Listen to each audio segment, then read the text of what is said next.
Matapos mabanggit ng Pangulo sa kanyang SONA ay tinalakay sa Senado ang posibleng pagtanggal sa system loss charge mula sa singil sa kuryente. Posible naman daw masolusyonan yan pero may kaakibat pa rin gastusin. Nasa frontline ng balitang yan si Gerard de la Peña. Bakit hinayaan nyo ang mga distribution companies na singilin kaming taong bayan na hindi naman namin kasalanan? Sumentro sa system loss charge ang pagdinig kanina ng Senate Committee on Energy sa mataas na singil sa kuryente sa bansa. Ang system loss ay ang kuryenteng nawawala sa proseso ng pagpapadala nito mula sa mga planta hanggang sa mga kabahayan o establishmento. Bahagi rin ito ang tinatawag na non-technical system loss o ang kuryenteng nananakaw dahil sa illegal na koneksyon. Ang tanong ng mga senador, bakit ang taong bayan ang pinapasagot nito? Ayon sa Energy Regulatory Commission, nasa batas ang paniningil nito. Pwede naman daw tanggalin ang singil sa consumer sa mga ninanakaw na kuryente na umaabot lamang sa mahigit 1% ng system loss charge. Parang lumalabas nga din po doon sa IPIRA na maaring tingnan itong non-technical system loss at magkaroon ng regulasyon para ito ay ma-minimize na ang pangongolekta sa mga consumers po. Ayon naman sa Meralco, agresibo na ang kanilang mga hakbang sa paghahabol ng mga illegal na koneksyon upang mapababa ang non-technical system loss. Pero hindi raw ito madali at may kaakibat din daw itong gastusin.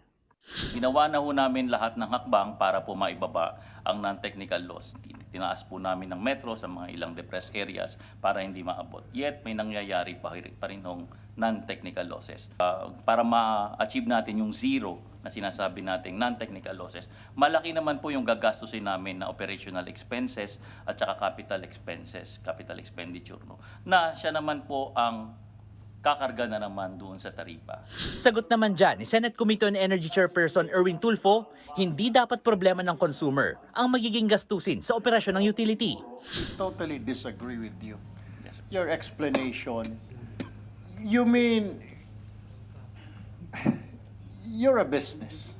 At the same time, you're catering to public service, di po ba? Pero, boss, narinig ko yung sinasabi mo na tataasan kasi systems loss. Parang ayaw ninyo magka-incur ng losses.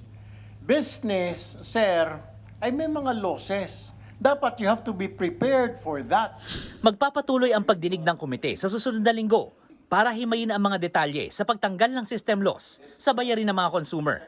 Kumpiyansa ang Senate Committee on Energy na maipapasa nila ang pag-amyenda sa EPIRA Law ngayong darating na Agosto. Mukhang kakayanin naman daw dahil kung matatandaan natin, nabanggit ng Department of Energy na may mga pag-aaral na sila tungkol dito bago pa man ito nabanggit ni Pangulong Bongbong Marcos sa kanyang SONA. May marching order na rin daw na madaliin ito. Sa ngayon, sinisimula na ng ERC ang pagsilip sa mga kontrata ng mga power generation company at distribution utility.